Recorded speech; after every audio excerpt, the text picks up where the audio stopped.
Magandang sa inyong lahat. Ito po si Herbert Curia, author, promoter ng The Critics Promotion. Ang ating boses at konstruktibong kritisismo, opinyon, komentaryo at konsultasyon. Kagibat ang ating pananalig sa ating Banal na Panginoon Diyos, Banal na Panginoon Kristo at Gabay ng Kaliwan ng Adibad na Santa Maria,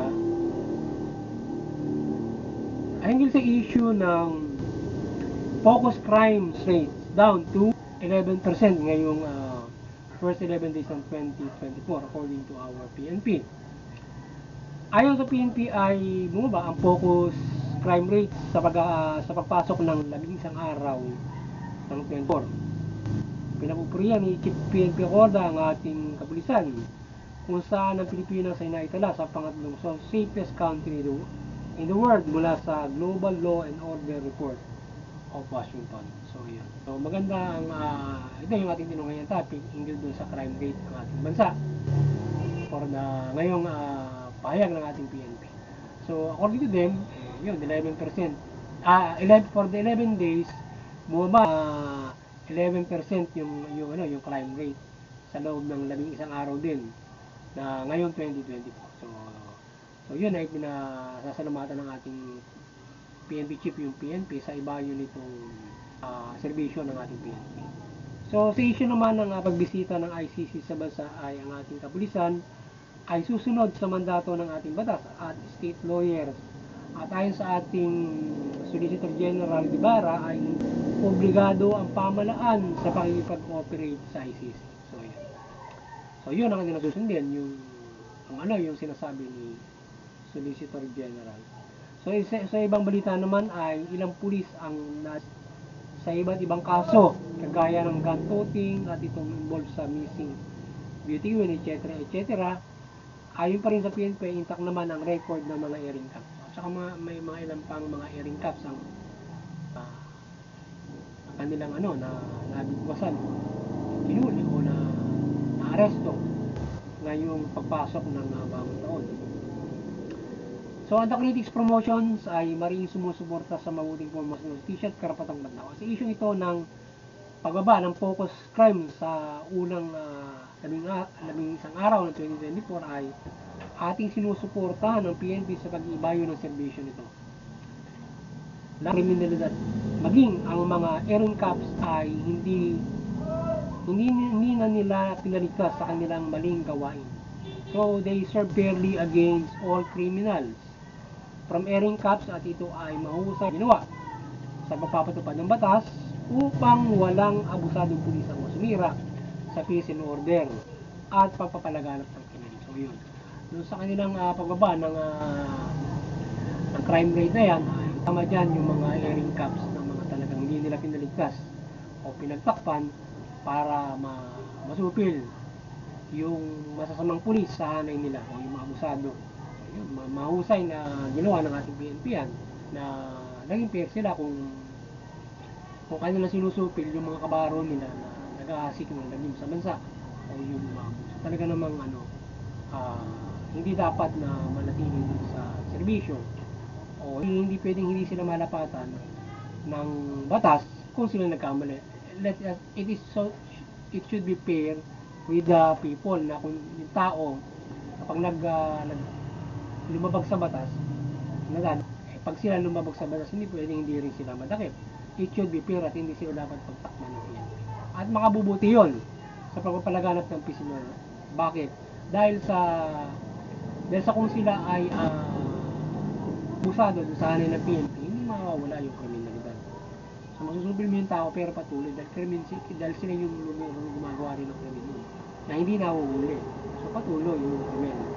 At yung mga abusado, syempre, mapagkaan nila yung mga taong mga kriminal na gumagawa ng krimen, kakaibad nila. Either sila lang gumagawa or may kakaibad. Ano yung mabigat doon? Diba? Lalo na sa iba't ibang mga mabibigat ng krimen. Ayun.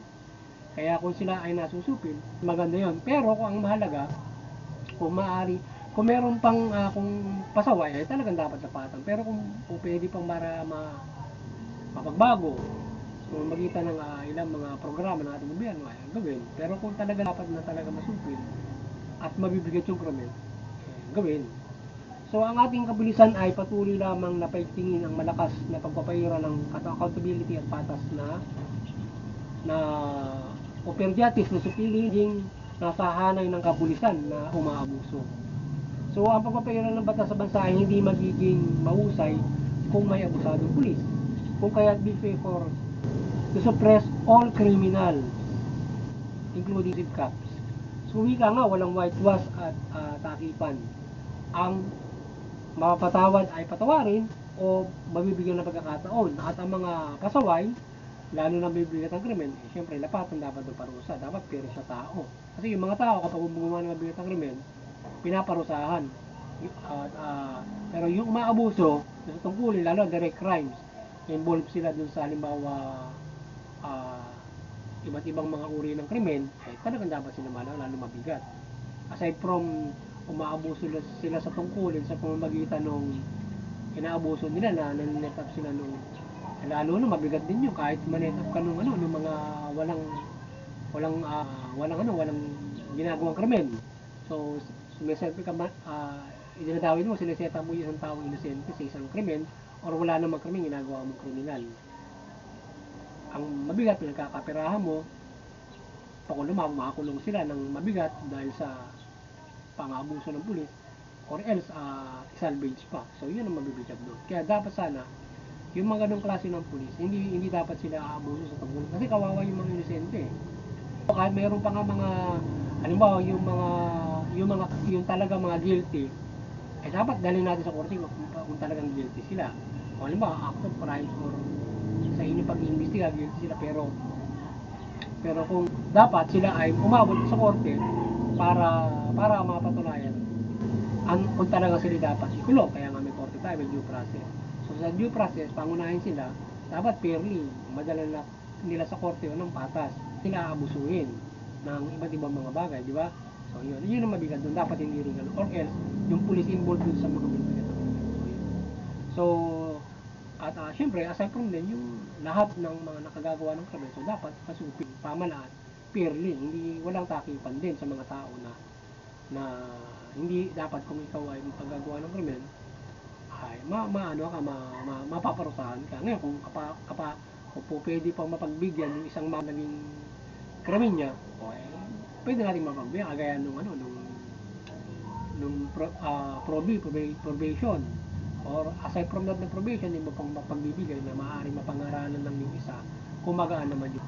Pero kung mabigat, ayun, siyempre dapat dali sa korte at patunayan yun. At hindi sila dapat, yung ating PNP, hindi aabuso sila yung gagawa ng parusa dun sa mga tingin nila sila yung guilty, di ba? O anumang gagawin nila para masira nila yung buhay ng tao, di ba? So, yun ang mahirap doon. Kaya dapat may impir. So, ating boses sa ating hanay ng kapulisan ay maging accountable at pilitin na huwag labagin yung batas o umabuso sa tungkulin, lalo na mabigat na krimen at inaabuso ay mga inosente pa. So yun, di ba? Either innocent or guilty yung kanilang ina-after, dapat walang aabusuin. Kasi nga, pangunahin kasi kapag ang pulis, aside from act of crimes, kung iimbestiga mo, hindi mo patutunayan mo ba kung yun ay guilty nga o hindi, di ba? At kinakailangan yun ay malinis pa kasi yung sa proseso ng investigation, syempre maraming proseso yan, di ba? Kapag i-imbestiga mo, papiso ka pa ng kung ano-anong investigation na gagawin mo para mapatunayan mo na siya nga ay involved at maaaring naka-custody sa PNP, nakakulong or pwede mag-bail. So mga magano ka habang iniimbestigahan. So ngayon ay dapat sa ganung mga bagay ay maging fair hanggang sa proseso ng korte. Kasi hindi dapat wag manet up kasi yun ang mabigat doon. Kasi sirain ang buhay ng tao kapag manet up sila. Or even yung simpleng pagkakamali, iwasan kasi kahit simpleng pagkakamali, nakakaperwisyo din doon sa mga kapag nagkamali ka. Kailangan talagang accurate yung batas na dapat mo, yung due process. Kasi kapag nagkamali ka, kapag nai-alarma mo na yan, sasama na ang image sa tao niyan kapag ganun, di ba? Kahit makabail pa siya or ganun, bawa may mga ginawang hindi mabuti, halimbawa inosente, sinet up yun, ay nakakuha ng bail yun, Kaya dapat sana maging fair. Kasi nakakawawa kapag yun nasa set up always. Ang yami kapag na-net up, sigurado lifetime ka pag sinet up ka. Or else, salvage ka. So yun ang mabigat kasi hindi yung iba. Kapag na-net up, kapag pwede ka makabil, syempre, regluhan, no, babanat. Kasi pagkakapera yung iba. So hindi dapat ganun. So dapat ay maging fair lang kung sino yung talagang nagawa ng krimen, dahil sa proseso, litisin hanggang sa makulong. Ganun kasimple. Either police or either civilian primado. So yun at yun ang mga nakagawa ng krimen ay papanagutin ninyo ng patas sa korte at hindi kayo ang maglalagay ng sarili ninyong batas o wika nga sundin yung Diyos, lalo na kung inosente ang mapagbibitangan at kahit pag guilty man in acts of crimes ay dali sa korte at papanagutin, di ba? So walang kaya kinakalan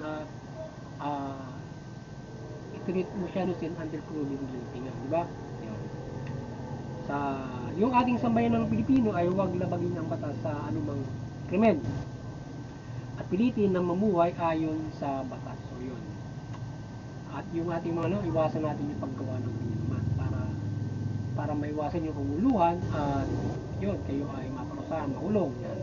So iwasan para tayo ay makapabuhay ng maayos. At kawawa yung mga nabibiktima lalo na kung maricide mabibigat na krimen ang ginagawa, diba?